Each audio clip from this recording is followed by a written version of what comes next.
Hey everyone, welcome to the third episode of Sapadshala's Food from Scraps.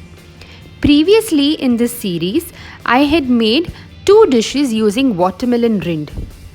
The first one is an interesting sabzi which goes well with fulkas and rice, and the second one is a khashi halwa inspired watermelon rind halwa for all the sweet tooths out there.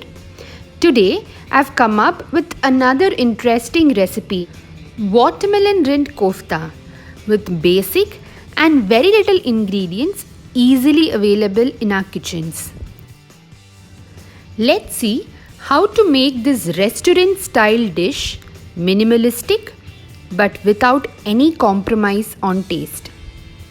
Peel the skin off the rind and wash it well in running water. Then grate it using a mandolin as shown.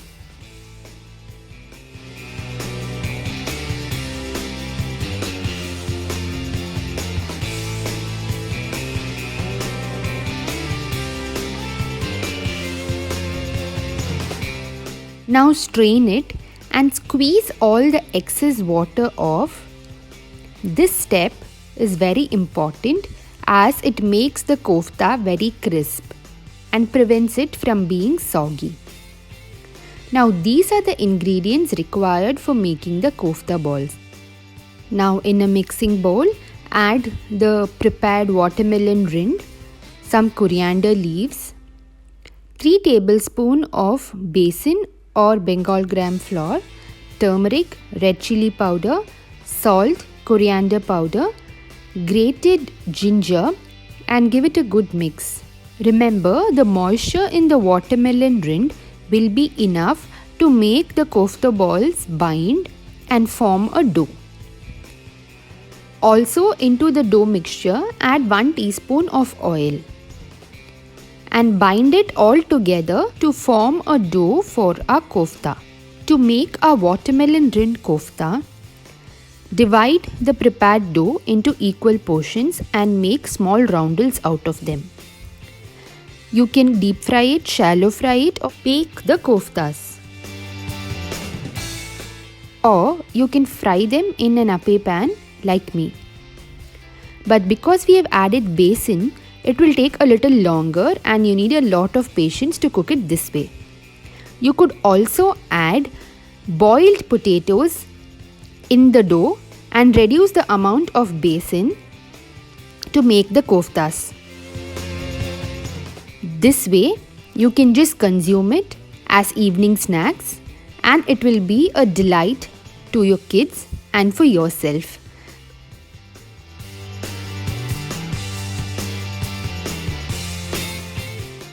Or just control your temptations and get going with the curry. Today I am going to share a yogurt based curry, which is a little different from the usual curry bases which you have seen. Also, it is quick and simple and does not require you to chop a lot of onions and garlic. In a pan, add ghee and temper cumin seeds, ginger, green chilli and asafoetida. To it, add the spice powders, Bengal gram flour and saute until the raw flavor of the spices and the Bengal gram flour vanishes. Now add the tomato puree and saute well. Next goes in half cup of water and bring the curry to a good boil. Once it's boiled, simmer the range and add yogurt. Ensure to keep the temperatures low before adding the yogurt. Otherwise it would split. Also, the besan which we added initially works as a very good binder and prevents the yogurt from splitting. Add salt, sugar, garam masala powder. Adjust the consistency as required by adding extra water. When it all comes to a boil, give it a final taste test and adjust the flavors. Finish off by adding coriander leaves and lemon juice. The final step is to assemble the kofta curry. Do this only when it is time for serving. And also ensure that the curry is a little warm. Only then your kofta balls will absorb all the flavors from the curry.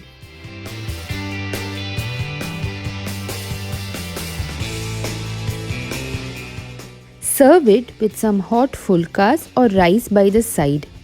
And I decided to serve it with some carrot corn pulav. This curry became an instant hit with my family. Do try out this curry, made using food scraps and with basic ingredients at home. And when you do it, don't forget to share your pictures through my Instagram or Facebook handles. The link to all of it will be down below in the description box. Also, don't forget to subscribe to my channel for more such interesting recipes.